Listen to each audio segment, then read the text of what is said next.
Hindi ko naman po talaga yan gagamitin dahil nakakatakot po yan na baka bigla pa yung tumirik sa kalsada. Isa pa, wala naman po akong pakialam kung luma yan at kung yan lang naman po ang afford nyo. Ang concern ko po ay ang ingay ninyo. Kayo po kaya ang matulog tapos magigising kayo dahil sa pagbomba niyang motor nyo.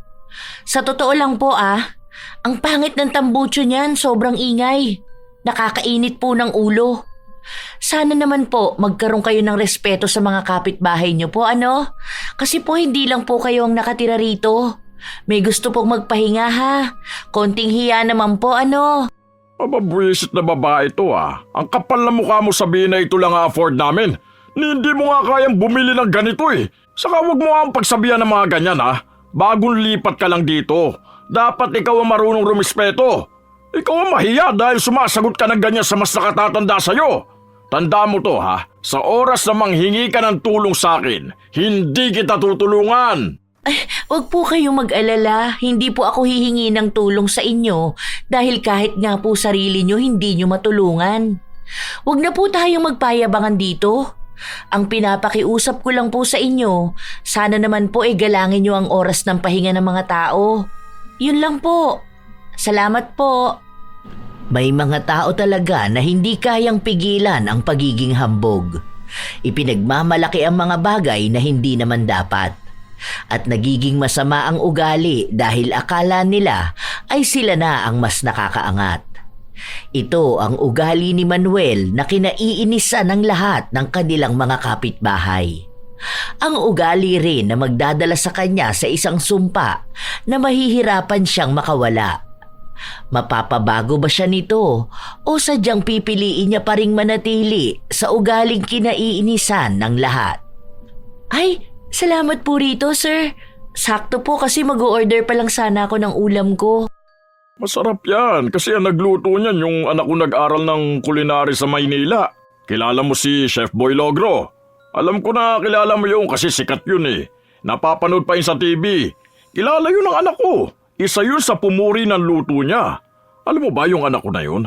Nagtatrabaho yun sa isang sikat na kainan sa Maynila. Bumisita lang yun dito. Gamit nga niya yung binili sa kanya sasakyan ng boyfriend niya eh. Kaedad mo lang yung anak ko na yun. Pero ang dami na niyang achievement sa buhay. Ngayon may kondo na yun sa Maynila. Ay, wow! Congrats po sa anak niyo. Ang galing naman po niya. Sabihin niyo na lang po na salamat po rito sa niluto niyang ibinigay niyo sa akin. Bagong kapitbahay ka lang din kasi namin, kaya naisipan kong bigyan ka. Nandyan nga yung anak ko eh, tara. Gusto mo ba siya makausap?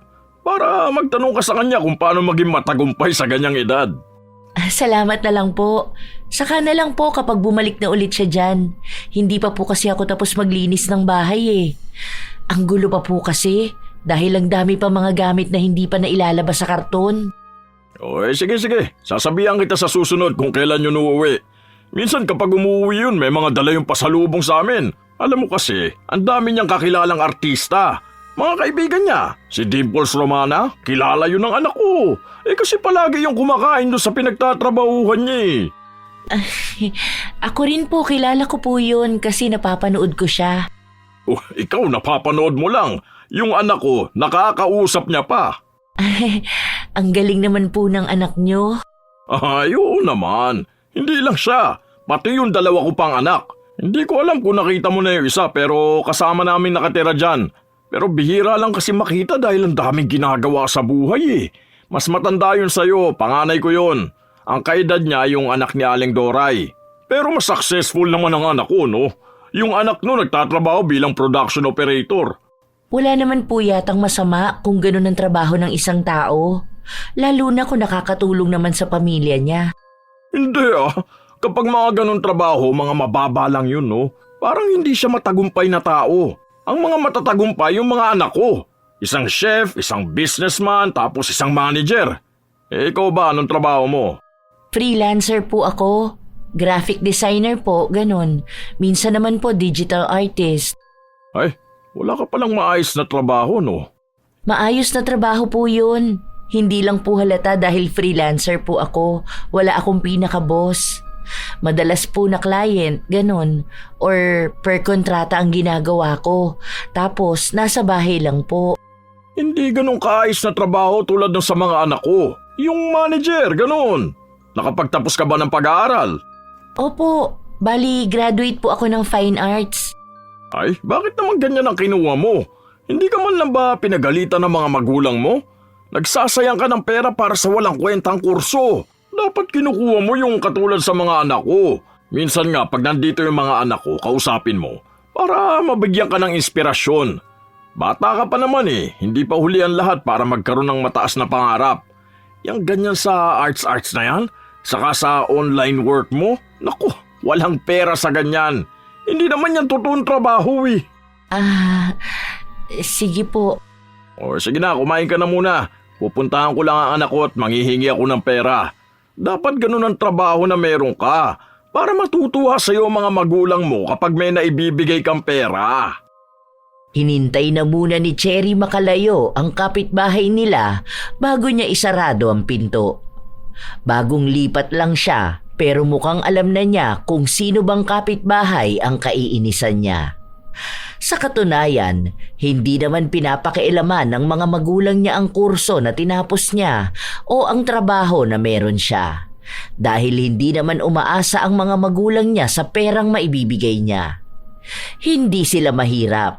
Hindi rin naman sila ganon kayaman pero sapat ang pera ng mga magulang nila para hayaan silang sundin ang gusto nila. Ito ang unang beses na lalayo ang dalaga sa mga magulang niya dahil gusto naman niyang maranasang mamuhay mag-isa. Siya ang nag-ipon para mabili ang bahay na nilipatan niya. Maganda sana ang lugar, malapit sa bayan, malapit din ang sakayan ng jeep kung uuwi siya sa kanila. Maging ang bahay ay wala namang sira pero sadyang walang perpekto dahil minsan nasa kapitbahay ang diferensya.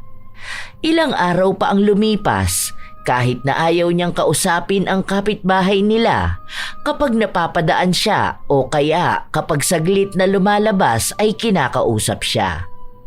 Kung hindi si Manuel ang kakausap sa kanya ay ang asawa naman nitong si Regine. Bakit ganyan naman ang suot mo, be? Parang ang dumi niyang damit mo. May mga batik-batik pa naman siya. Ay, hindi po. Design niya po to. Design ba yan? Saan mo namang ukay nabili yan?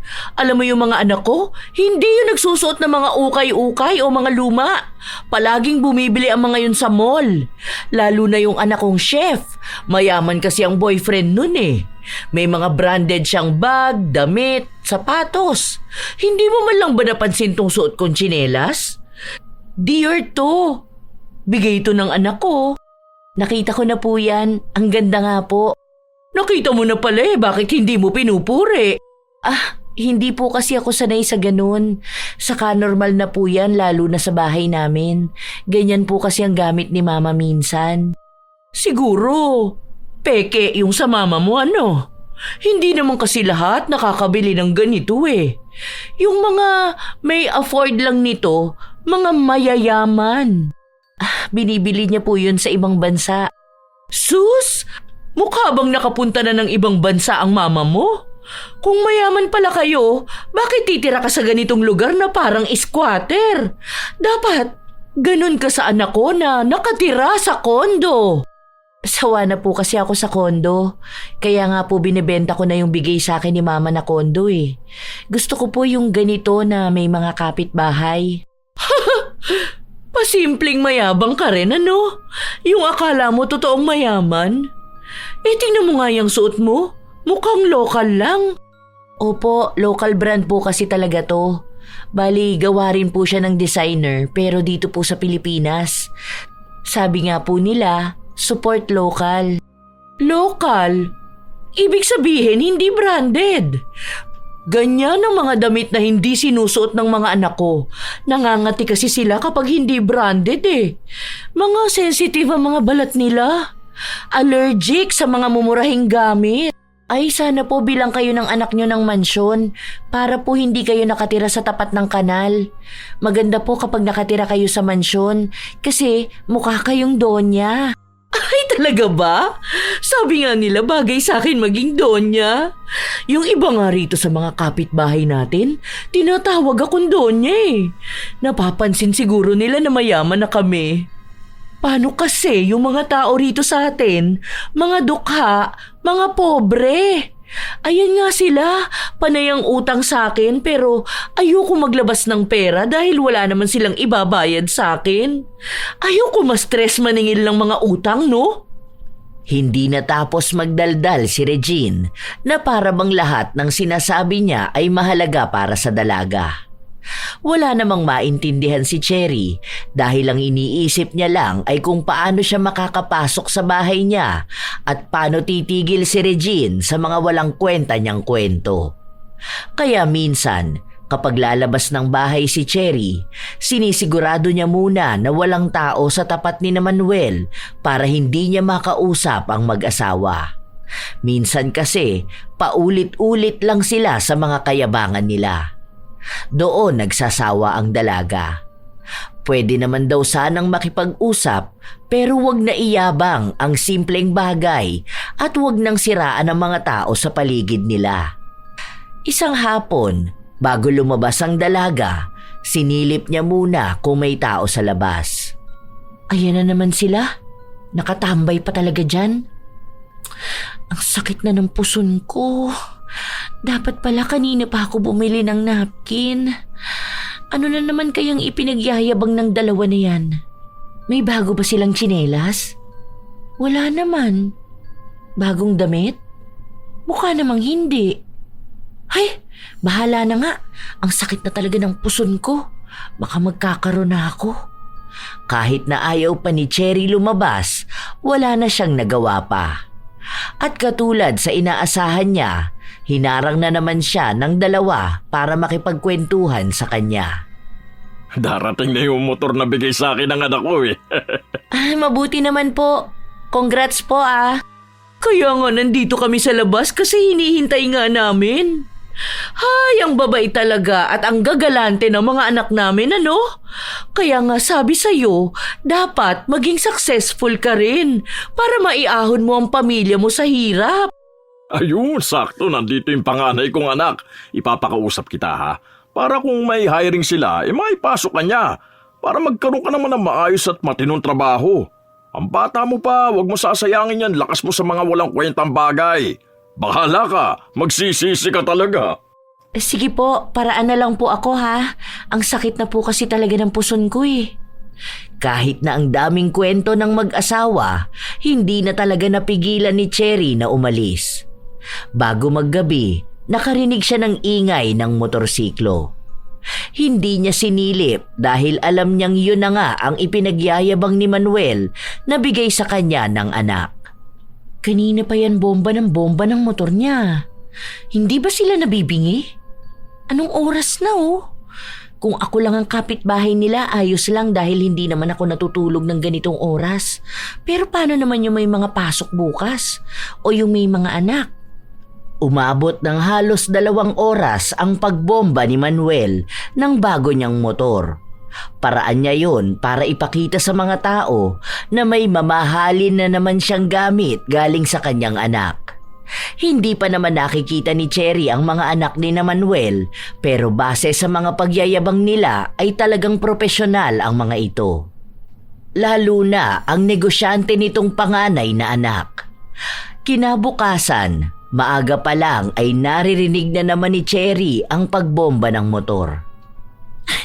Ano ba yan? 6:00 pa lang oh. Kakatulog ko lang kaninang 3 a.m. Hindi ba nila titigilan yung bomba-bomba ng motor na yan? Pwede naman sanang mamaya na lang kapag tanghali. Huwag naman sana ganito kaaga. Hindi na nakatulog pa ang dalaga. Masama ang gising niya dahil sa inis, dumagdag pa ang ingay ng motor. Gusto sana niyang pagsabihan si Manuel pero naaalala niya ang sinasabi sa kanya ng iba nilang kapitbahay na kapag pinagsabihan niya ang mga ito ay ituturing na rin siyang kaaway. At kapag nangyari yun, palagi siyang paparinggan at lalo lang siyang iinisin. Ayaw isipin ng dalaga na nagkamali nga siya na sa ganoong lugar siya tumira kaysa sa kondo. Pero ang isa sa dahilan kaya siya lumipat ay dahil gusto niyang makakilala ng mga kapitbahay at magkaroon lang ng simpleng buhay. Nang lumabas ng bahay si Cherry para bumili ng ulam, nakita niya ang motor na ipinagmamalaki ni Manuel. Ito na ba yun? Bakit parang kalansay na motor? May gumagamit pa pala ng ganitong motor? Akala ko wala na nito. Ganito yung gamit ni Lolo nun sa kulong-kulong niya. Tapos ayaw niya dahil malakas kumain ng gasolina. Habang pinagmamasdan ni Cherry ang lumang motor, lumabas naman sa bahay si Manuel. Oh, napatulala ka naman sa motor na bigay ng anak ko. Sabi ko sa iyo kagabi lumabas ka para makausap mo siya. Ano? Ganda no? Konting linis lang yan. Mamaya ko nga lilinisan yan eh. Saan niya po yan binili? Sa pagkakaalam ko po magastos sa gas yan. Hindi naman. Saka bihira ko lang naman to gagamitin dahil baka masira. Kapag pupunta lang ako sa bayan, ganun. Okay na rin po pala kung dyan lang. Akala ko po pupunta kayo ng malayo. Ang ganda no? Alam mo yung mga pobre nating kapitbahay, mga ignorante. Nakikibomba rin sila. Palibasa wala silang pambili ng ganito eh. Ang mahal kasi nito eh. Binili to ng cash ng anak ko. Ang sabi niya nasa 100K to.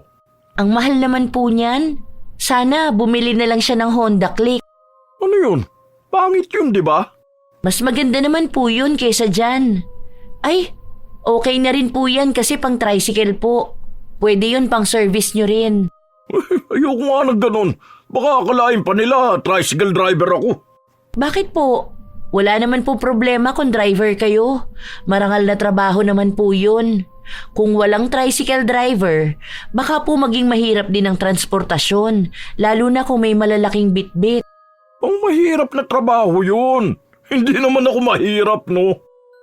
Hindi na nakipagtalo pa si Cherry dahil halatangang hindi siya mananalo sa anumang sasabihin sa kanya ni Manuel. Marami sana siyang naisabihin pero baka makasakit lang siya ng damdamin kapag pinamukha niya kay Manuel kung ano ang ibig sabihin ng mayaman. Hindi rin pinalaki si Cherry na maging mayabang kaya kahit na siya ang may ipagyayabang, hindi niya sinasabi sa iba. Isang araw, habang pabalik ang dalaga sa kanyang bahay galing sa tindahan, nakita niya ang mag-asawa na may kausap. Pamilyar ang mukha pero hindi sigurado ni Cherry kung saan nga ba niya nakita ang matandang babae. Pero baka isa sa mga kapitbahay nila. Ayaw ko nga kasi magpautang sa'yo. Dahil sabi ng anak ko, ang pera namin hindi nyo pang emergency. Saka may anak ka naman ng binata, di ba? Bakit hindi mo yung paghanapin ng magandang trabaho? Sa bagay, high school lang ang tinapos nun. Kaya pang mababa lang ang trabaho na kaya niya. Alam niyo, Manang, nakakaawa talaga kayo. Kasi kasalanan niyo yan kung bakit mahirap lang kayo eh. Hindi niyo kasi kami ginaya ng asawa ko. Pinalaki namin ng maayos sa mga anak namin para magkaroon ng magandang trabaho. Kayo kasi, dukha na kayong ipinanganak. Dukha pa rin kayong mamamatay. Tapos ang dungis pa niyang apo mo. Mukhang timawa pa. Hala, kawawa naman si Manang. Hindi na lang nila sabihin na ayaw nilang magpautang. Kailangan pa nilang laitin ng tao at ang buhay nila. Halata naman na wala silang pinagkaiba ng buhay. Umalis ka na lang, Manang. Hindi talaga kami maglalabas ng pera sa'yo. Dahil baka wala ka lang may pambayad. Depende na lang kung luluhod ka sa harapan namin tapos magmamakaawa. Baka pwede pang magbago ang isip namin. Pero baka lang ha? Kasi paano kung hindi kami maaawa? Baka kasi dinadaan nyo lang kami sa drama nyong yan. Tapos kapag singilan na, wala naman na kayong maibibigay. Luluhod na sana ang matanda pero biglang nagsalita si Cherry. Tinanong niya kung anong kailangan ng matanda at sinabi sa kanya na may sakit ang apo niya at gusto niya sanang dalhin sa ospital pero wala silang perang magamit. Hinihintay niya pa raw ang padala ng nanay ng mga bata at yun ang ibabayad sa mag-asawa kung pauutangin man siya. Kaya ang ginawa ni Cherry, inutusan niyang dalhin na sa ospital ang bata at hanapin na lang doon ang tatay niya para makatulong ito sa kanila. Nagbigay rin siya ng maliit na halaga na magagamit pamasahe. Baka sa mukha ng mag-asawa na hindi sila natuwa sa inasta ni Cherry. Ano naman yun? Bakit nagbigay ka ng pera? Tapos paaasahin mo pa yung tao na may makikita siyang Dr. Salazar? Meron naman po dahil doktor doon si Daddy. Daddy? Baka sugar daddy mo. Hindi po. Tunay ko pong tatay. Kalukuhan. Pakunwaring pagyayabang lang yan. Imposible na anak ka ng doktor. Ano yun? Hahayaan ka ng tatay mo maging mahirap? Ni wala ka nga sasakyan eh. Wala ka magandang gamit. Hindi ka tulad ng mga anak ko na halatang mayayaman talaga. Galing mo rin magpanggap, no? Saka, paano ka naman magkakaroon ng doktor na tatay kung walang kwenta ang kurso na kinuha mo? Hindi ka man lang pinagsabihan ng tatay mo? Tapos ang trabaho mo hindi pa totoong trabaho. Sino ba namang kikita sa mga drawing lang? Hindi ko naman po kayo pinipilit na maniwala sa akin. Pero ang trabaho ko po ay trabaho talaga. May kinikita po ako. Binabayaran po ako ng malaking halaga. Sus, ang malaking sahod yung katulad nung sa mga anak ko. Kaya ako sa'yo, tigilan mo na yung pagkukunwari mo na mayaman ka at anak ka ng doktor. Yan ang nangyayari kapag nakatira ka lang mag-isa sa bahay. Nako, nakakabaliw talaga. Ano ba yung sinasabi nila? Delulu ba yun? Hindi ko alam ang ibig sabihin nun pero tigilan mo na yung pagiging delulu mo. Pasikat ka masyado. Dito sa lugar na ito, kami lang ang mayaman. Dahil mayaman ang mga anak namin. Ang totoo pong mayaman, hindi na kailangang ipangalandakan sa lahat na mayaman sila. Dahil ang totoong mayaman, kilala kung sino ang mayaman at nagmamayaman lang. At kapag may totoong humihingi ng tulong, talagang tumutulong sila. Ang mga taong mayayabang ay yung mga taong hindi talaga mayaman. Hindi po ako delulu dahil kayo po ang delulu. Pasensya na po kung na-real talk ko kayo ha. Bakas ang inis kay Cherry dahil hindi na niya kaya pang manahimik. Lalo na kung may mga taong inaapi ang mga wala din namang kakayahang tumulong. Napapagod na rin kasi siyang pakinggan ang mga kasinungalingan at kayabangan ng mag-asawa. Katulad ng kanyang inaasahan, isa na rin siya sa kinaiinisan ni Manuel. Okay lang, ano naman pakiko kundi nila ako kausapin.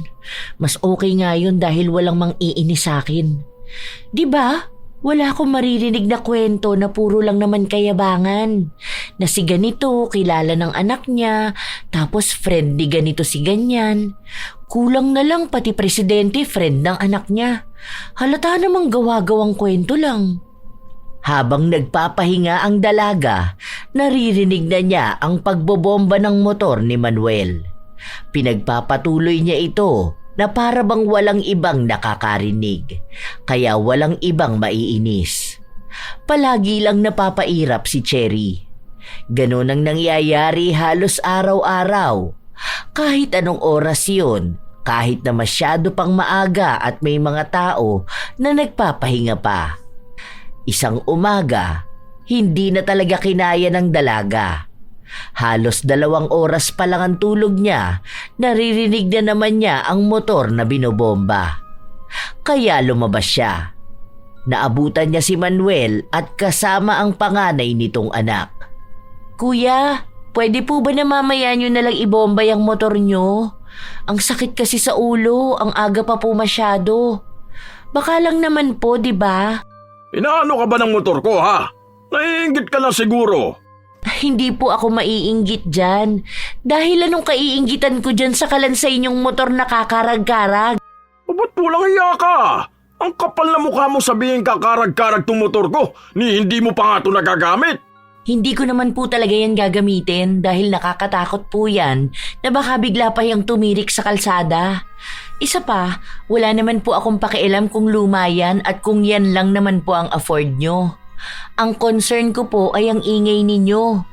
Kayo po kaya ang matulog tapos magigising kayo dahil sa pagbomba niyang motor nyo. Sa totoo lang po ang pangit ng tambucho niyan, sobrang ingay. Nakakainit po ng ulo. Sana naman po magkaroon kayo ng respeto sa mga kapitbahay niyo po, ano? Kasi po hindi lang po kayo ang nakatira rito. May gusto pong magpahinga ha. Konting hiya naman po, ano? Mababwisit na babae to Ang kapal na mukha mo sabihin na ito lang afford namin. Hindi mo nga kayang bumili ng ganito Saka wag mo ang pagsabihan ng mga ganyan Bagong lipat ka lang dito. Dapat ikaw ang marunong rumispeto. Ikaw ang mahiya dahil sumasagot ka ng ganyan sa mas nakatatanda sa'yo. Tanda mo to sa oras na manghingi ka ng tulong sa akin, hindi kita tutulungan. Ay, wag po kayong mag-alala. Hindi po ako hihingi ng tulong sa inyo dahil kahit nga po sarili nyo, hindi nyo matulungan. Wag na po tayong magpayabangan dito. Ang pinapakiusap ko lang po sa inyo, sana naman po galangin nyo ang oras ng pahinga ng mga tao. Yun lang po. Salamat po. Galit na galit si Manuel dahil hindi na siya nakabuelta pa sa dalaga. Hindi na kasi siya hinintay pang magsalita, agad na siyang tinalikuran at pumasok sa loob ng bahay. Kinabukasan, paglabas ni Cherry, nakita niya ang mga kapitbahay nila na nag-uusap-usap. Bakit? Anong meron? May nangyayari ba sa paligid natin na hindi ko alam? Sinabi sa kanya na may mga tsismis silang naririnig na tungkol sa kanya. Nagmamakaawa raw siya kay Miguel dahil gusto niyang magkaroon ng trabaho pero dahil masama raw ang ugali niya ay hindi siya tinutulungan. Parusa na lang daw yon sa kanya. Ay wow! Ako magmamakaawa sa ibang tao? Ni hindi nga niya magawang matulungan ang mga anak niya Baka gusto niyang sabihin ko sa kanya kung anong negosyo nung pinagmamalaki niyang businessman na anak. Nakita ko yon nung nagpunta kami sa kabilang bayan. Andun siya namamalimos. Yun pala ang business niya. Ililihim na lang sana ni Cherry ang mga nalalaman niya pero sadyang nadala na rin siya ng inis na nararamdaman niya. Dahil sa kanyang mga sinabi, nagkaroon na naman ng bagong bulong-bulungan ng mga tao. At base sa inaasahan niya, sinugod siya sa bahay ng mag-asawa. Dalawa pa talaga sila, kaya alam ni Cherry na malala na ang naging problema. Ano yung kasinungalingang pinagsasasabi mo sa kanila? Ha? Bait-baitan ka lang kung titingnan pero mapanira kang tao? Wala namang kasinungalingan doon. Nadulas lang ako. Hindi ko naman sinasadya na masabi yun. Kayo kasi ang nanguna Inilaban ko lang ang sarili ko. Bakit niyo sinasabi sa kanila na nagmamakaawa ako sa inyo para lang pakabitin niyo ako ng kuryente? Hindi naman ako naputulan. Pero wala kang karapatan na siraan ang mga anak ko. Hindi ko sila siniraan Isa lang ang sinabi ko, yung sa businessman. Totoo namang nakita ko siyang namamalimos Hindi pulubi ang anak ko! Baka ikaw ang pulubi! Dahil tingnan mo yung suot mo, halatang mumurahin lang. Basahan lang namin yan, ano? Basta alam ko, nagsasabi ako ng totoo. Kung ano ang nakita ko, yun na po yun. Sorry kung hindi nyo rin alam. Lumipat ka lang dito para manggulo sa amin Kilalanin mo kung sino ang binabangga mo Dahil malalaking tao ang mga kilala namin. Baka gusto mong ipakulong kita ngayon dahil dyan sa mga maling chismis mo. Ay, kalma lang po tayo, ano? Isa-isa lang po Dalawa pa kayong sumusugod sa akin. Isa lang naman po ang sinabi ko sa kanila. Nakita ko ang anak nyo kasi nagbigay pa nga kami ng 20 sa kanya. Nagulat pa nga siya nung nakita niya ako. Saka hindi naman po ako makakapagsalita ng ganon kung hindi nyo rin ako sinimulang i-chismis. Di ba po? Bawi mo sa kanilang sinabi mo tungkol sa anak ko. Respetado kami sa lugar na to tapos dudungisan mo lang ang reputasyon namin? Hindi ako papayag. Sinasabi ko sa iyo sa susunod na banggain mo ang pamilya ko, pagsisisihan mo talaga. Wala po akong babawiin dahil totoo po yun. Alam ko naman na unang dating mo palang dito may nararamdaman ka ng inggit sa amin. Naiintindihan ko yun dahil sino nga naman ang hindi papangarapin ang buhay na meron kami. Yung mga kapitbahay natin, palagi nilang sinasabi na sana sila na lang ang mayaman katulad namin. Balot na balot ka talaga ng inggit. Alam mo, yung inggit na yan, wala na yung gamot. Isa ka ng kanser ng lipunan, Cherry. Ang ginagawa ng mga taong insecure at inggitera, malamang manira ng tao. Kaya ayan, sinisiraan mo ang mga anak namin dahil yung buhay na pangarap mo nasa amin na. Ay, never po ako naiinggit sa kahit na sino. Saka ano po bang buhay ng mga anak nyo ang kaiinggitan ko na sana maranasan ko rin? Kasi wala po ako matandaan eh.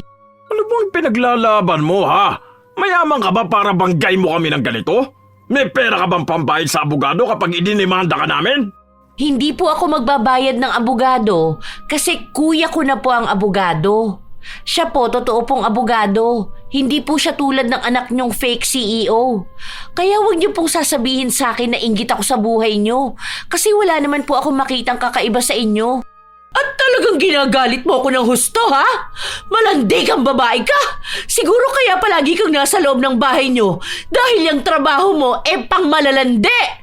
Baka tama nga ang sinabi ng anak ko. Pokpok ka siguro!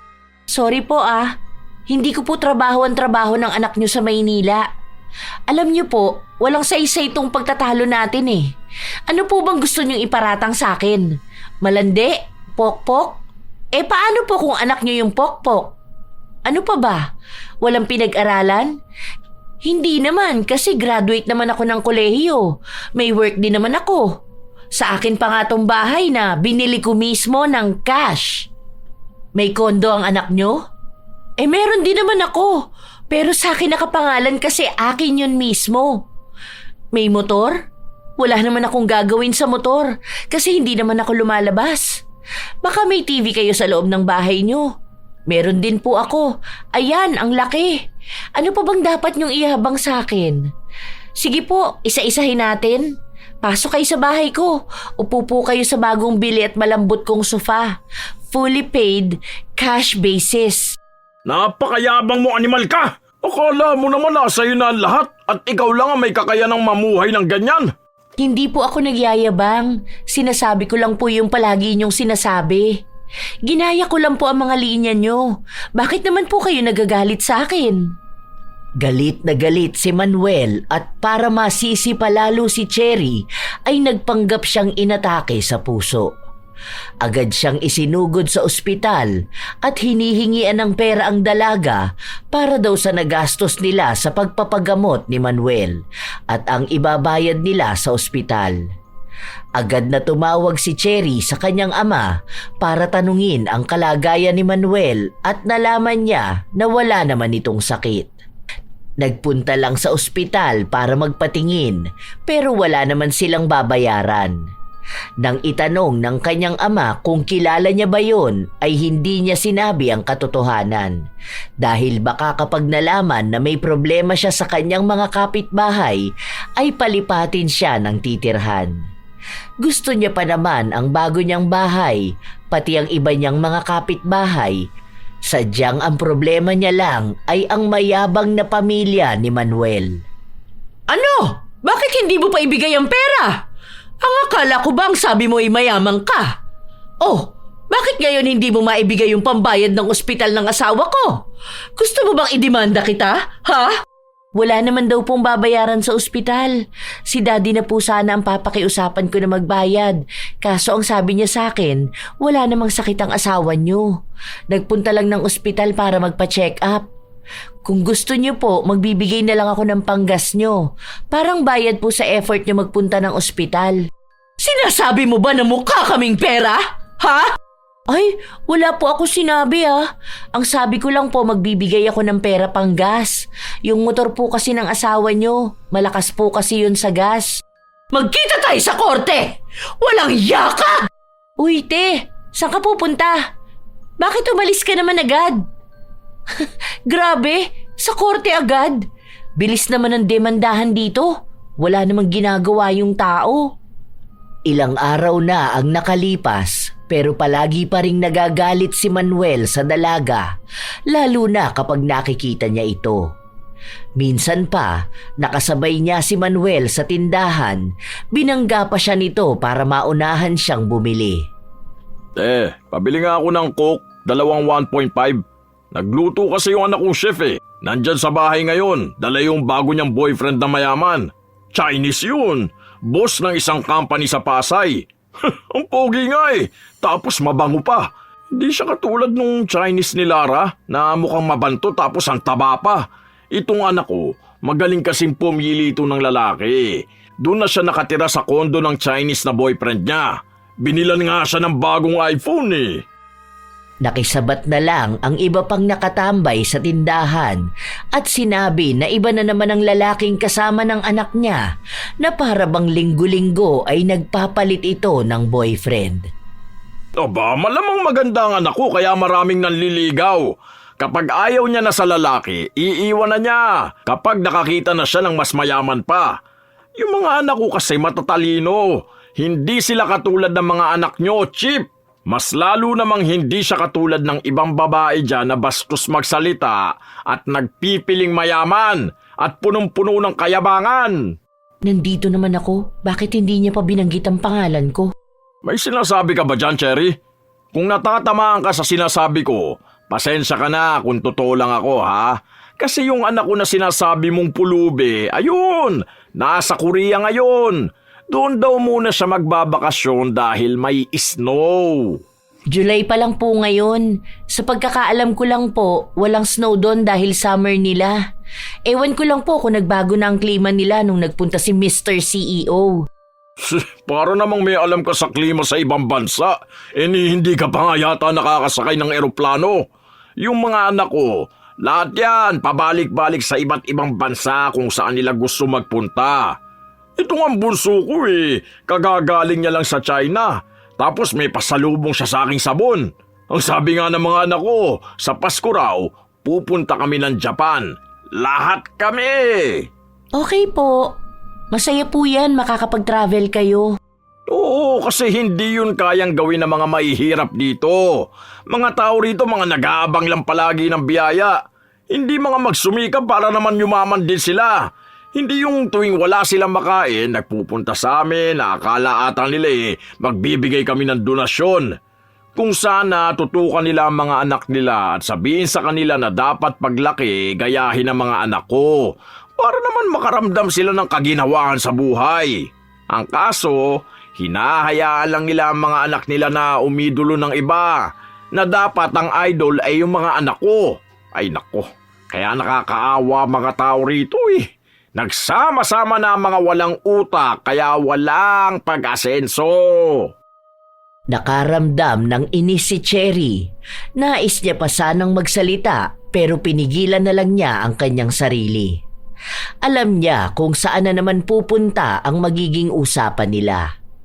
Mauuwi na naman sa bangayan at ang bangayan na yon ay magiging malalang away. Hindi pa naman gusto ng dalaga na may nakakaaway siya. Ilang araw pa ang lumipas, umuwi na ang anak ni Manuel na sinasabi niyang galing sa ibang bansa. Naging mayabang na naman ang mga kapitbahay nila. Madalas silang nagpapatugtog ng mga Korean song. O kaya kapag may kapitbahay na napapadaan sa kanila, panay siya kwento ng ginawa ng kanyang anak sa Korea. Binaliwala na lang yun ni Cherry dahil wala naman siyang planong makinig sa mga kayabangan at kasinungalingan ng pamilyang yun. Pero talagang sinasadya nila na iparinig sa kanya ang usapan.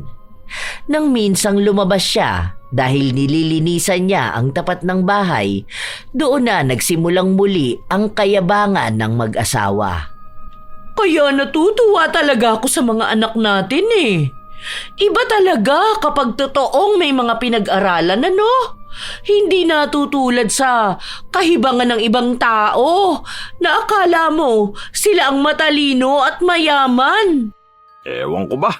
Ang mga tao lang naman na nagagalit sa tagumpay natin yung mga taong inggitera. Sinabi mo pa. Dapat kasi kapag inggit, pikit. Talagang nagpaparinig pa sila, no? As if naman nakakainggit sila.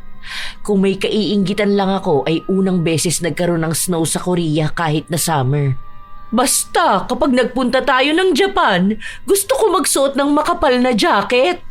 Libre pa naman ang anak nating mayaman yun. Kung hindi ba naman tayo sinuswerte sa kanila, di ba? Ay, baka biglang mausog ng mga inggitera yung plano natin. Meron pa naman dyan sa paligid. Hindi talaga matutuloy yan kung puro kayo kayabangan sa buhay. Paparinig pa kayo sa akin. Wala naman akong pakialam sa inyo. Hindi naman din ako sa inyo nang hihingi ng pangkain ko. Iniisip ko pa nga kung sinong pwede nating isama sa Japan eh. Di ba ang sabi ng anak nating boyfriend na mayaman, pwede pa tayo magsama ng isa pa? Sagot naman nila lahat eh. Kaso wala akong kilala na pwedeng isama. Ayoko naman yung mga pobre nating kapitbahay. Mga ignorante yun eh. Baka makakita lang ng malaking building, isipin na nila nasa lugar sila ng mga engkanto. Ayoko pa naman ng ganong kasama. Yun bang nakatingala pa sa malalaking building, tapos nakanganga pa? Natatawa na lang ang dalaga sa mga naririnig niya. Sina Manuel at Regine lang talaga ang nakilala niyang mahirap na sobrang yabang at hinahamak pa ang mga kapwa niya mahirap. Para bang alam na niya lahat ng bagay at yung mga simple lang naman ay inaakala niyang gawain na ng mga mayayaman. Iniisip na lamang ni Cherry na baka paraan na lang yon ng mag-asawa para pagaanin ang loob nila.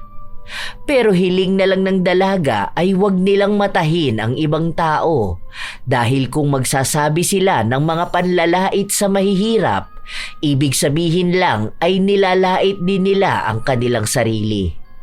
Gusto sanang sabihin ni Cherry na hindi naman na nila kailangang magpanggap na mayaman para respetuhin ang iba. Dahil kung sila mismo ay rumirespeto, malamang ay magiging mabait sa kanila ang mga taong nasa kanilang paligid.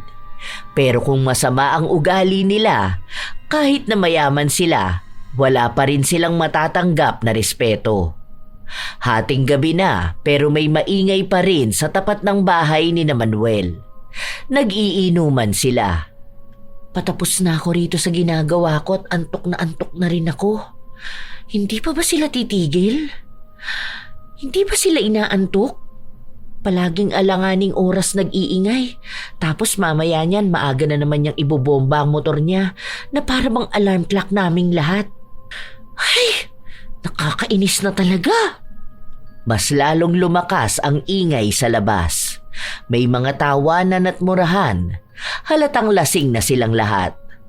Gusto mang pagsabihan ng dalaga, hindi niya magawa dahil alam niya na magbubunga na naman yon ang awayan, lalo pat may tama ng alak si Manuel. Hanggang sa natapos na lang siya sa ginagawa niya at gusto na sanang matulog. Pero palakas ng palakas ang ingay. Hanggang sa nagpatuloy ang kaninang niyayabang ni Manuel. Gusto niyo pa ba? Pwede ba bumili ng alak? Alam niyo, marami ang pambili dahil nagbibigay sa akin ng pera ang mga anak ko. Ano mo namang gawain ng mga mayayaman, kundi ang magpakasarap sa buhay, di ba? Hindi niyo yun alam dahil simula pa lang naman noon, mahihirap na kayo. Hindi man lang gumanda ang buhay niyo eh. Alam niyo, awang-awa talaga ako sa mga pobre na gaya niyo eh. Sa totoo lang, dapat di na ako nakikipagkaibigan sa inyo eh. Kaso kasi, kilala ko na kayo noon pa man. Kaya kung gusto niyo rin gumanda ang buhay niyo gaya ko, dapat sundin niyo ang mga payo ko. Halata niyo naman siguro kung gaano ka respetado sa lugar namin, no? Kapag mayaman ka talaga, walang pipigil sa mga gusto mong gawin. Tignan mo, anong oras na pero nandito pa rin tayo nag-iingay. Pero wala kayong naririnig na reklamo, no? Kasi alam nila kapag kinontra nila ako, malaking tao ang makakabangga nila. Hindi nila ako kakayanin. Malakas ako eh. Mayaman kasi ako. Yung mga punyet ang mga kapitbahay ko na yan, kahit duru-duruin ko sila, hindi sila magre-reklamo. Kasi nga, mawala sila mga pera, mga pobre. Grabing sagad naman ang kayabangan nito. Akala mo talaga kung sino siya. Hindi lang siya pinapatulan dahil palagi siyang nag-aamok. Pakunwari lang naman ang yaman nila. Tapos peki naman yung mga branded na gamit nila. Naaalala ko na naman yung sinabing nangangati sila kapag hindi branded ang suot. Sana mangati nga ng tuluyan ang buo nilang katawan sa tuwing gagamit sila ng hindi branded. Gusto na sanang palampasin ni Cherry ang ingay ni Manuel, pero aalis pa siya kinabukasan at kailangan niyang magkaroon ng sapat na tulog. Pero paano siya makakapagpahinga kung ayaw naman magpatulog ng mga nagiinuman? Tumayo siya at lumabas. Kuya Manuel, baka naman po pwedeng pakihinaan ang boses niyo. Ang lalakas niyo po kasing mag-usap. Magkakatabi naman po kayo. Magkakarinigan naman po siguro kayo, no? Inaantok na po kasi ako. Naantok ka na pala bakit di ka ba matulog? Ako pa ang may kasalanan? Kasi po ang ingay nyo. May mga natutulog na rin po kasi. Mga pagod po kami. Gusto po naming magpahinga. Ikaw, masyado kang papansin, no? Tuwing masaya kami, palagi ka nalang kumukontra. Ano ba talagang problema mo sa pamilya ko? Ganyan ka na ba kainggit, ha? Saka bakit ka naman mapapagod? Ano ba ang trabaho mo? Drawing lang naman, di ba? Kahit drawing lang yon, siguro naman may karapatan pa rin ako magpahinga dahil tao ako. Paano naman yung ibang mga kapitbahay natin na pagod talaga sa trabaho? Sige, kahit sila na lang ang isipin mo. Basta manahimik ka na lang. Ikaw ang tumahimik. Isa pa, iampas ko sa'yo itong bote. Nakikita mo ba na may iba nagre-reklamo sa akin, ha? Lakas talaga ng loob mo kalabanin ako, no? May pagmamalaki ka ba sa akin, ha? Bakit ka naman hindi pwedeng kalabanin, ha? Ni wala ka nga magandang dulot dito. Panay ka lang perwisyo sa amin. Akala mo kasi kinakatakutan ka ng mga tao rito eh. Mayabang ka lang at palaaway, kaya hindi ka pinapatulan ng mga tao. Sige, subukan mo ihampas sa akin yan, ikaw ang may paglalagyan. Mas malalaman mo kung sino ang kinakalaban mo. Habang nagbabangayan ang dalawa, biglang lumabas si Regine. Anong nangyayari rito? Ano na namang ginagawa mo rito, Cherry? Huwag mo sabihin pati kasiyahan ng asawa ko eh. Pupunahin mo pa. Alam mo naman pala bakit hindi mo pa siya sitahin? Tingnan mo anong oras na. Ang ingay pa niyang asawa mo. Puro kwento, wala namang kwenta.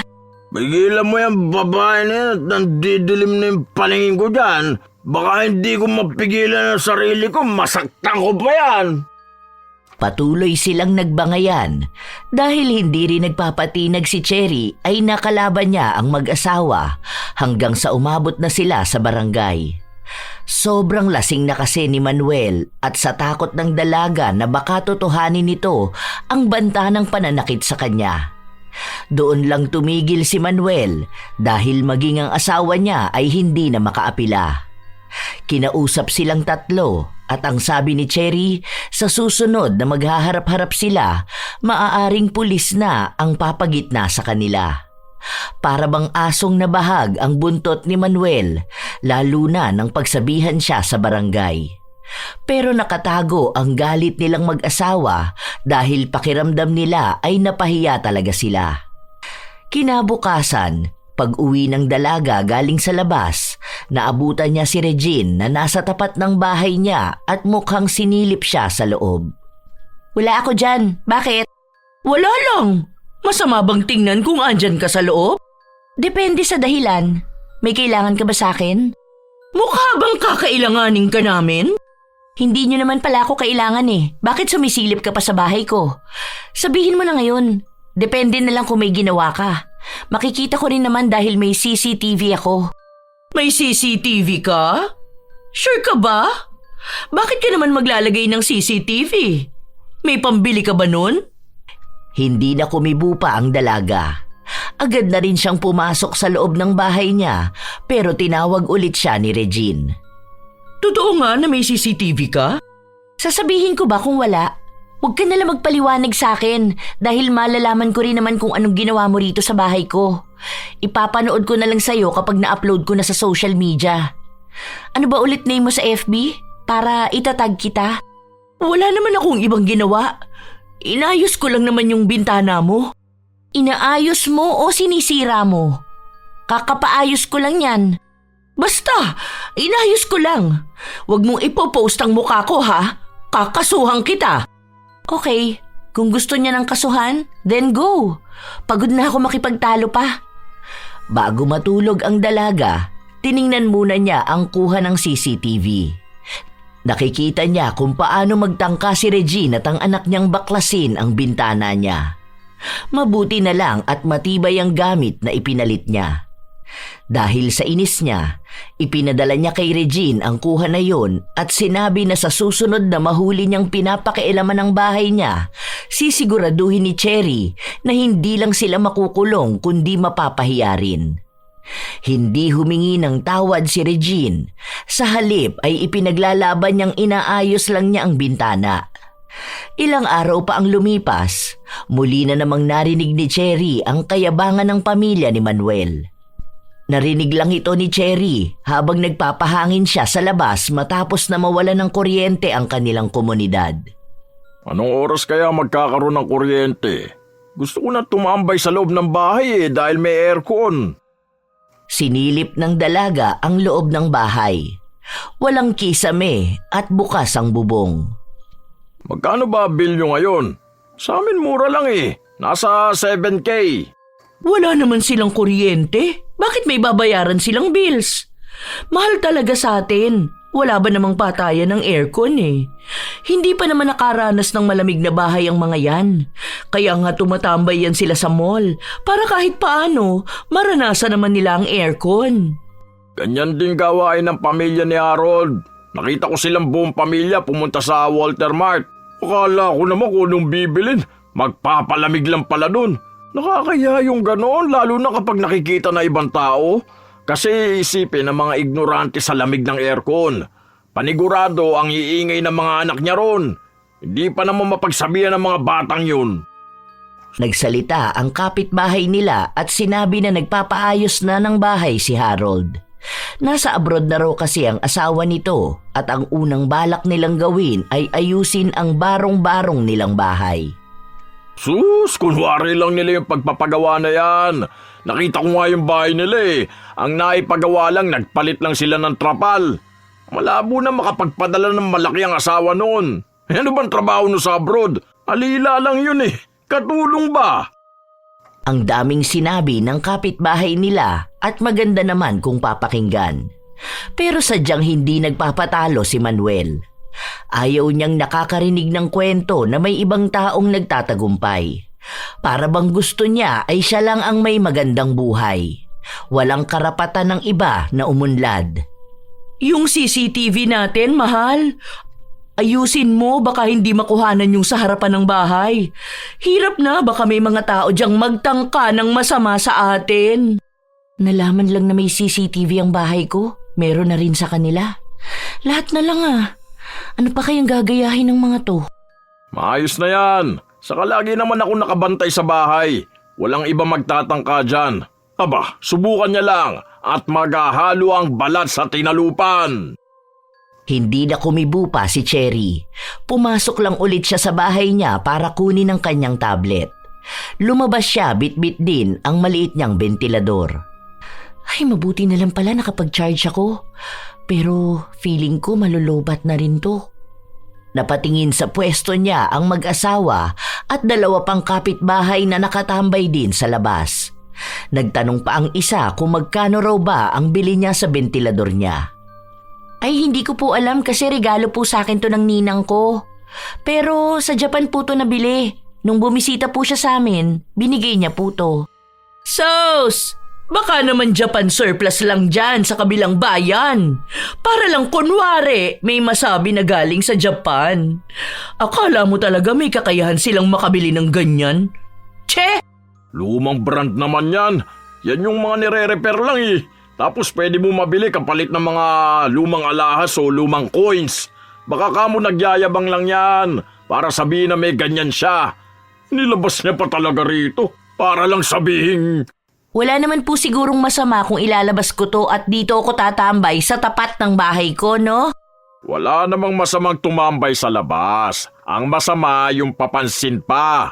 Ipapakita kunwari may bago siyang gamit para magmukhang mayaman. Hindi po ako nagpapanggap na mayaman dahil matagal na po to sa akin. Inilabas ko lang po ngayon. Hindi niyo naman po siguro alam kung anong laman ng bahay ko po, no? Kung anong mga gamit ko? Kung mayabang po ako, una pa lang ang dami ko na pong ipinagyabang sa inyo. Akala mo yata maiinggit ako sa ganyan. Meron naman kaming ganyan, yung malaki pa at meron ding aircon. Di ayos po. Ilabas niyo po para hindi kayo nagpapaypay dyan. Ayoko nga at baka kainggitan mo kami lalo. Saka yung hawak mo na tablet, naku, meron yan yung anak ko eh. Mga 3 yata. Tapos meron din ako kaso hindi ko ginagamit masyado. Kaya hindi ako naiinggit na naglalabas ka ng ganyan. Laruan lang yan ng mga bata eh. Siguro itong mga ignorante natin mga kapitbahay pwede pa mamangha dyan sa gamit mo. Pero kami, hindi. Hindi na lang kumibo ang dalaga. Nagpatuloy na lang siya sa kanyang ginagawa at hinayaan na lang si Manuel na magyabang ulit sa mga kapitbahay nila. Ilang sandali pa, may lumapit kay Manuel. Isang dalagita at sinabi sa kanyang inuutusan siya ng kanyang ina na umutang sa tindahan pero hindi siya pinayagan kaya pumunta siya kay Manuel at nagsabi, Ipapambili mo ng sardinas dahil kagabi pa kayo hindi kumakain? Bakit ko naman kayo pauutangin ng pambili ng sardinas? Alam mo ba, yung sardinas na yan, pagkain lang yan ng mga pusa namin. Hindi kami kumakain ng ganyan. Kasi pang mahirap lang yung mga ganyang pagkain eh. Pagkain lang dapat ng hayop. Ay, sa bagay, mahirap nga pala kayo no? Wala man lang pambiling pagkain. Tapos minsan kumakain ng pagpag. Nako, doon ka sa tindahan makiusap. Hindi ako magpapautang. Muling nakiusap ang dalagita dahil umiiyak na ang bunso niyang kapatid. Babayaran naman daw niya kapag nabayaran na siya sa ginawa niyang paglilinis sa isang bahay. Kailangan niya lang talaga dahil nanghihina na sila ng pamilya niya. Wala nga ako may papautang. Hindi ako naglalabas ng pera. Alam nyo naman yan. Kung gusto nyo, meron ako dyan yung mga lamang loob na isda. Iluto nyo na lang. Pwede nyong pakuluan tapos lagyan nyo ng sibuyas at asin. Pwede na yun. Kakain kasi kami ngayon ng sinigang na isda eh. Sa hindi naman namin kinakain yung laman loob nung nabili namin. Kaya pinatanggal ko na lang. Gusto nyo ba? Iluluto sana yun pagkain ng pusa namin eh. Nagsasawa na kasi sila sa sardinas. Be, halika rito, may ibibigay ako sa'yo. May mga dilata ako rito, bigay ni Daddy. Sa'yo na lang kasi hindi naman ako masyadong kumakain nun eh. May bigas din ba kayo? Bigyan na lang kita kahit 2 kilo. Bakit magbibigay ka? Dahil kailangan ng pamilya niya. Hindi niyo naman ako katulad, no? Hahayaan niyo pa magbakaawa yung tao tapos yayabangan niyo pero hindi niyo pagbibigyan. Sana tumanggi ka na lang agad, hindi yung may nalalaman ka pang pagkain ng pusa niyo. Para namang hindi ka kumakain ng sardinas para magsalita ka ng ganyan. Naku, nagyayabang ka na naman dyan. May pagyayabang ba? Sinabi ko lang na sa kanya na lang kasi hindi ako masyado sa mga delata. Mas mabuti na yon kesa naman sabihin kong para sa mga pusa, no? At kesa naman mag-offer ako ng laman loob ng isda na hindi naman makakain ng tao.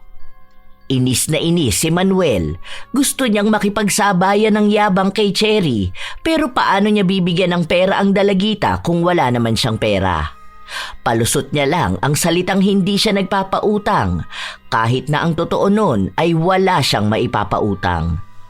Maraming ibinigay si Cherry sa dalagita at yung ibang hindi niya kinakain ay ibinigay niya rin sa iba nilang kapitbahay. Hindi naman madamot ang dalaga, lalo na kung may maibabahagi naman talaga siya. Sa totoo lang ay may mga ibinibigay si Cherry na gusto rin sana ni Manuel pero ayaw niyang ipahalata. Dahil iniisip niya na papangit ang reputasyon niya kapag kukuha siya ng bigay ng ibang tao. Ganyan din yung mga delata na dinadala ng anak ko eh. Yung kasama niya kasi sa negosyo, mayroong mga ganyan. Tapos imported pa. Ayaw ko ng lasa niyan kasi hindi masarap. Kaya pinamimigay nila yung ganyan kasi ayaw ng mga mayayaman. Tapos minsan pagkain na lang ng aso. Pero syempre kayo mga mahihirap kayo, hindi pa kayo nakakatikim ng mga ganyang pagkain, kaya okay lang natanggapin nyo yan. Kasi nung kami may ganyan, sagana talaga yung mga pusa namin. Nako, paborito nila yung ganyan eh. Pero sa tingin ko sa inyo, okay lang ang lasa niyan. Kasi kung kumakain kayo ng pagpag, malamang ayos lang yan. Wala na kasi kayong arte sa katawan. Baka ikaw, Kuya Manuel, gusto mo? May isa pa rito oh. Masarap to. Ano namang gagawin ko dyan? Baka gusto mo bigyan pa kita ng 5 niyan. Pagkain ng pusa, ipapakain mo sa akin? Kasing timawa ba ako ng mga yan? Grabe ka naman sa salitang timawa. Hindi ba pwedeng menos lang sa gastos kasi may pang-ulam na sila? Uy, ayan na pala, may ilaw na. Papasok na ako sa loob. Te, yun na lang to, iluto mo bukas baon ng mga anak mo. Naging mas lamang na si Cherry sa paningin ng mga kapitbahay nila dahil bukod sa madali siyang lapitan ay talagang mabait siya. Hindi siya nagyabang ng kahit na anong meron siya. Dahil sa nangyari ay mas lalong nainis si Manuel. Hanggang sa dumating ang isang araw, nabalitaan na lamang ng dalaga na may sakit ang pamilya ni Manuel. Lahat sila ay may mga butlig na tumubo sa kanilang mga katawan.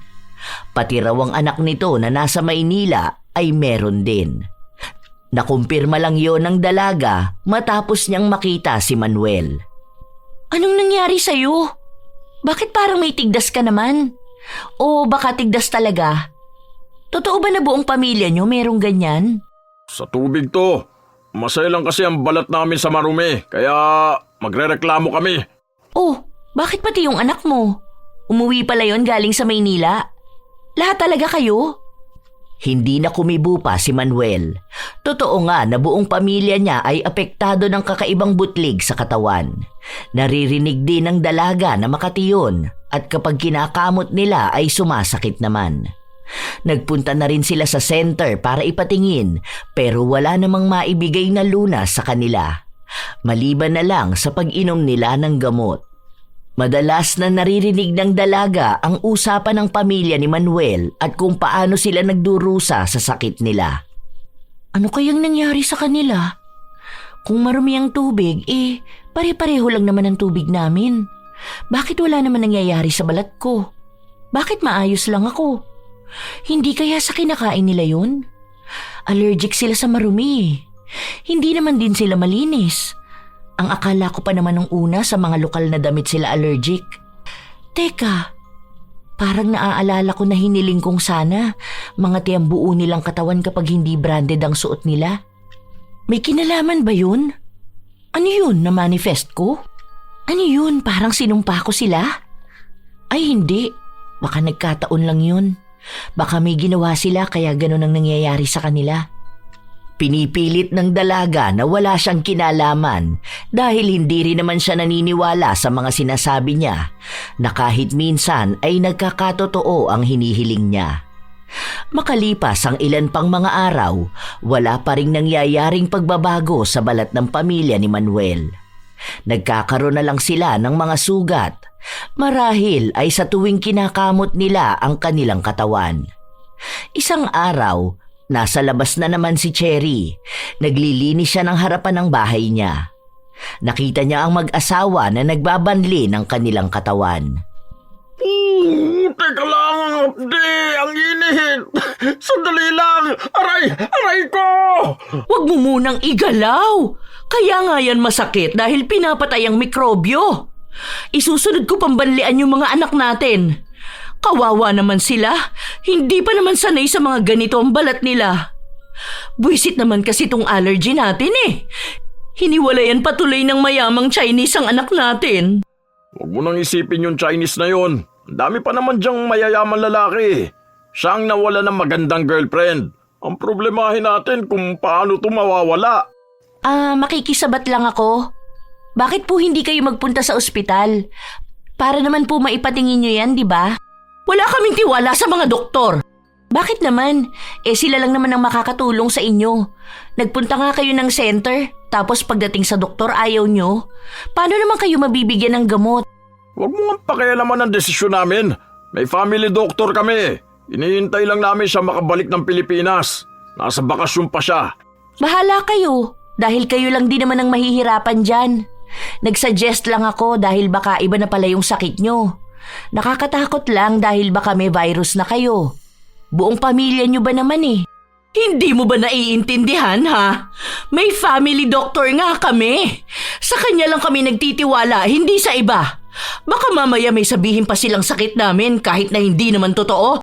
Tsaka hindi naman kasi magagaling ang mga doktor. Mga manghuhula lang sila ng sakit. Mas magaling pa nga sa kanila ang anak kong bunso eh. Buti pa yun nakaisip ng gamot na pwede naming ipampahid. Medyo nawawala ang kate kapag ginagawa namin yon. Alam niyo po, walang mangyayaring maganda sa inyo kung palagi niyong pinapangunahan ng yabang. Baka mamaya yung mga pinapahid niyo sa katawan niyo eh. Imbis na makagaling sa sakit niyo, mas lalo lang lumala. Magaling yung mga anak ko na yun sa mga gamutan. Hindi lang siya nagdoktor pero tignan mo nga medyo umaayos na kami. Mas magaling pa nga yun kaysa dun sa anak ni Marivic eh. Yung nag-aaral maging nurse pero mas matalino naman ang anak ko. Kuya Manuel, hindi ko kilala yung mga pangalan na binabanggit niyo. Wala namang kinalaman yung mga tao na yun sa sakit niyo eh. Pero talagang babanggitin niyo pa sila para lang maiyabang niyo ang anak niyo. Kung ako sa inyo, time first muna sana sa kayabangan At tupagin niyo na lang muna sana yung kalagayan niyo. Ay basta, hintay namin ang family doctor namin. Kahit wala naman? Sinasabi mo ba na sinungaling kami? Okay sige, wala naman ako magagawa eh. Basta ako nagsabi lang. Nakakaalarma kasi ang nangyayari sa inyo eh. Alangan naman na hayaan ko rin. Kasi mamaya nakakahawa pala kayo. Tapos dikit-dikit tong bahay natin.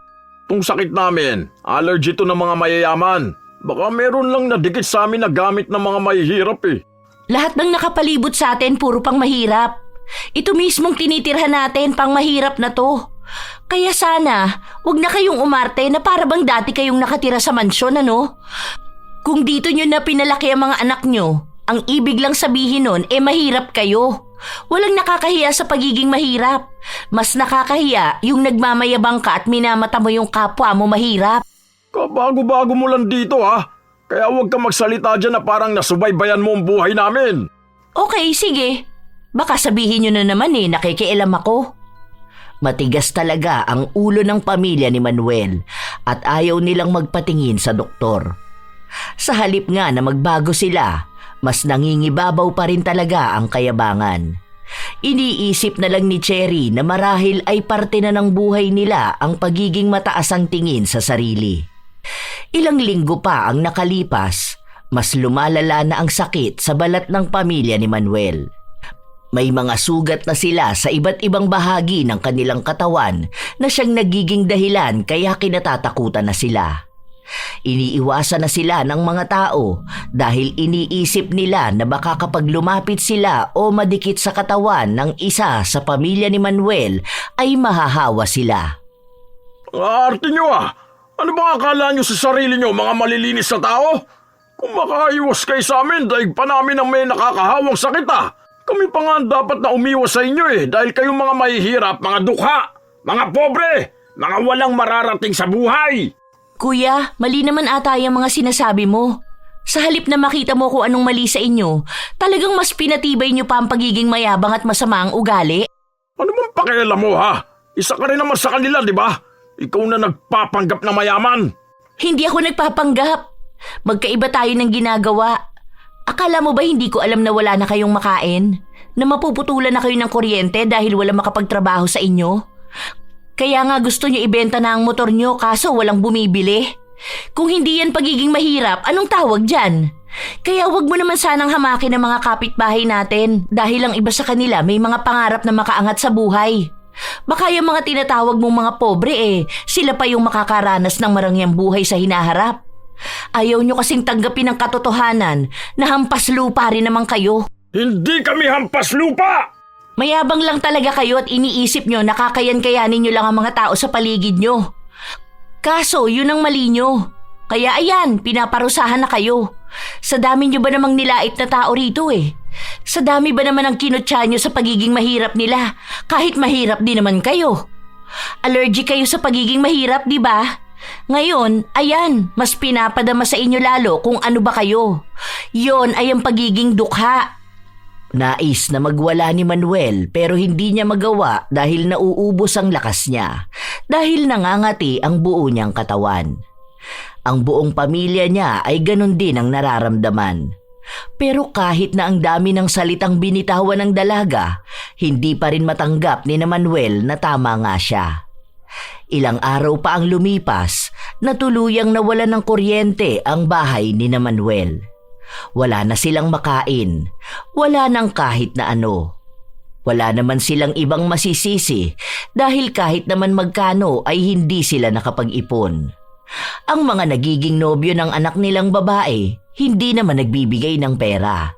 Sa katunayan, ang mga pinagyayabang nilang bigay ng mayamang lalaki ay hindi totoo.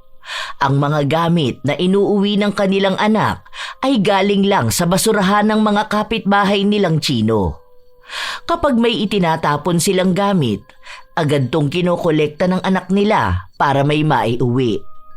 Yon ang katotohanan, pero ayaw pa ring tanggapin ni Manuel, kaya pilit niyang ipinagyayabang ang hindi naman totoo. Dahil napapansin ng dalaga na nahihirapan na ang pamilya ng minsan niyang kinainisan, siya na ang nagpresenta na pakabitin na lang muna sila ng kuryente. Ayoko! Bakit ko gagawin yun? Para ano? Para ikaw na naman na maging bida? Wala naman akong balak na magpasikat.